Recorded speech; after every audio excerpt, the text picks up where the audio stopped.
உன்னை இப்படி ஒரு நிலைமையில பார்ப்பேன்னு நான் எதிர்பார்க்கவே இல்லை.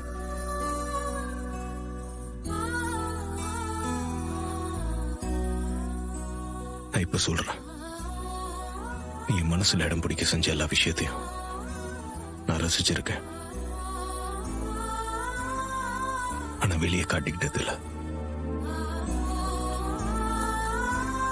அதுக்கு காரணம் இருக்கு. ஆனா அதை இப்ப என்னால உன்கிட்ட சொல்ல முடியாது.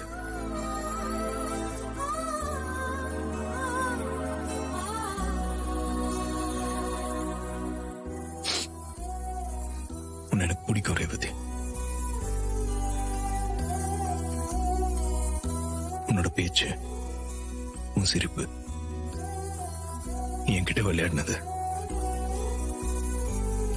என்ன சீனது எல்லாத்தையுமே மனசுக்குள்ள ரசிச்சிருக்கேன். இதெல்லாம் உன்கிட்ட இப்படி ஒரு நிலைமையில சொல்ற மாதிரி ஆயிடுச்சு.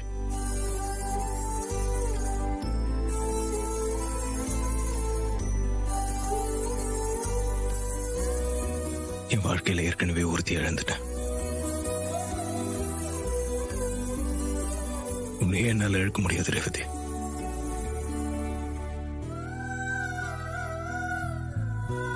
என் மனசுல நீதான் இருக்க. நான் இதை உன்கிட்ட சொல்லணும் தானே இவ்வளவு நாள் காத்துட்டு இருந்தேன். இப்ப சொல்றேன், ஐ லவ் யூ.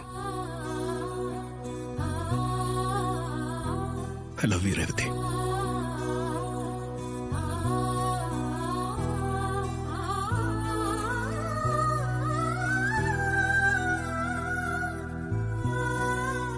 என்ன பாரு ரேவதி, கண்ணு முடிச்சு என்ன பாரு.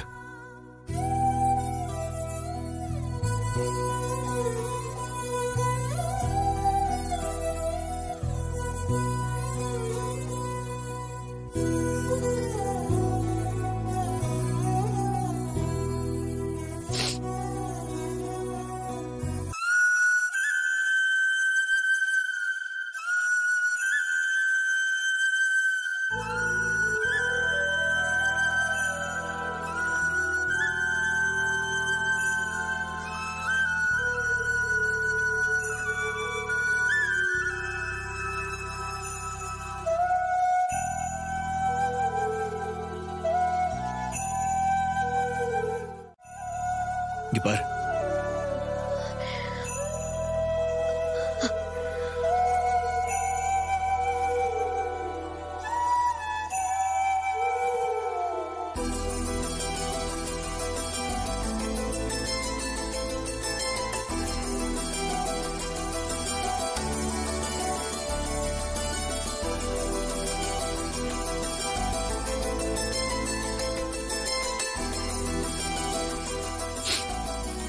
உனக்கு ஒண்ணும் இல்ல,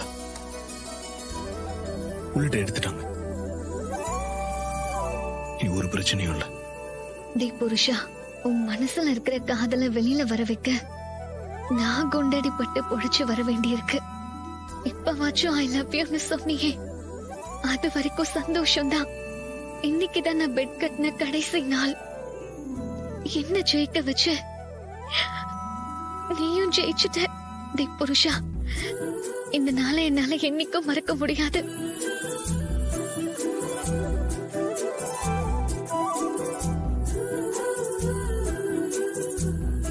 வலிக்குதா?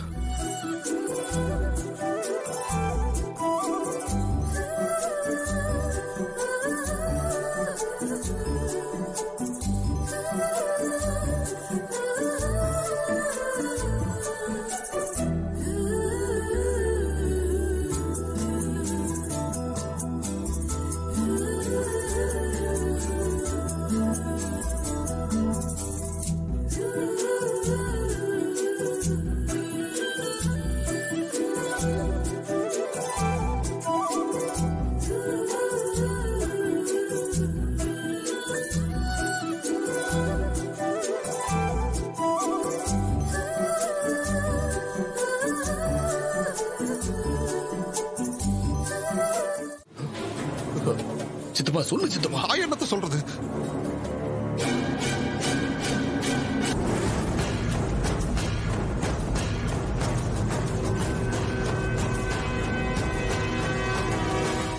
நம்ம நிலைமை இப்படி ஆயிருச்சேடா. யாரு? நம்ம மாயாதான்.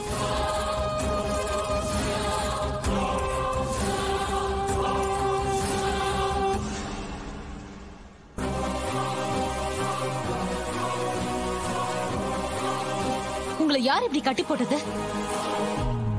ஏதோ அந்த டிரைவர் பையில பத்தின முக்கியமான விஷயம் இருக்கு. வந்து அவனை பழி வாங்கலாம்னு சொன்னீங்க. இங்க வந்து பார்த்தா உங்களை யாரோ கட்டி போட்டிருக்காங்க. என்ன நடக்குதுங்க? உன் பின்னாடி கொஞ்சம் திரும்பி பாரு. நீயா? இதெல்லாம் உன் வேலை தானா? இத பார், ரேவதியை தான் பிழைக்க வச்சுட்டல. இப்பவும் சொல்றேன், உன் பொண்டாட்டியோட சாவு ஏன் கையில தான். விடுன்னு சொல்றல.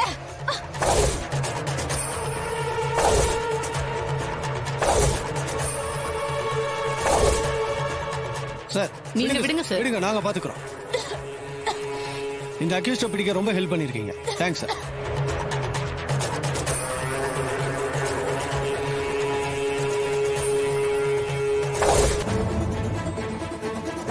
ஏப்பா, நாங்க தான் மாயாவை பிடிக்க ஹெல்ப் பண்ணிருக்கோம்ல, எங்களை அவுத்து விட்டுருப்பா. அவுத்து விடுப்பா.